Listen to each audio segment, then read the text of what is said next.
മോളെ വാസന്തിയെ, നിന്റെ കൊച്ചേട്ടൻ വന്നുട്ടോ. കൃഷ്ണേട്ടാ, അവളെ കൊണ്ട് കെടുത്തിയോ? അവൾക്കുള്ള കുഴി തെക്കേപ്പുറത്തെടുത്താ മതിട്ടോ. എന്നോട് പിണങ്ങുമ്പോ അവൾ അവിടെ പോയിരിക്കാറ്.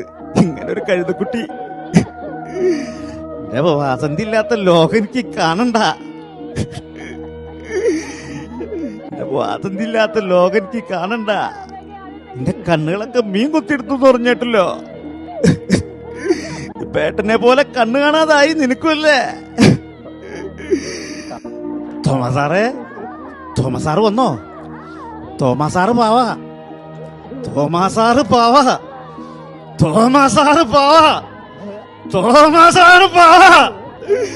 ചത്തോ? തോമസാറ് ചത്തോ?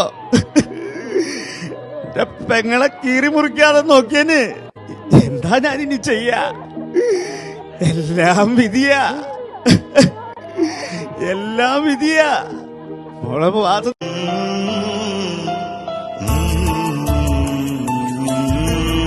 ഇതെനിക്ക് സഹിക്കാൻ പറ്റണില്ല ശരിക്കും. ആ ഒരു എന്താ പുള്ളിയുടെ ആബ്സെൻസ് ശരിക്കും ഫീൽ ചെയ്യുന്നുണ്ട് ഇതിനകത്ത്. ഒരു രക്ഷയിലേട്ടാ, നമിച്ച് നിങ്ങളെ അടിപൊളി. ഒന്നും പറയാനില്ല.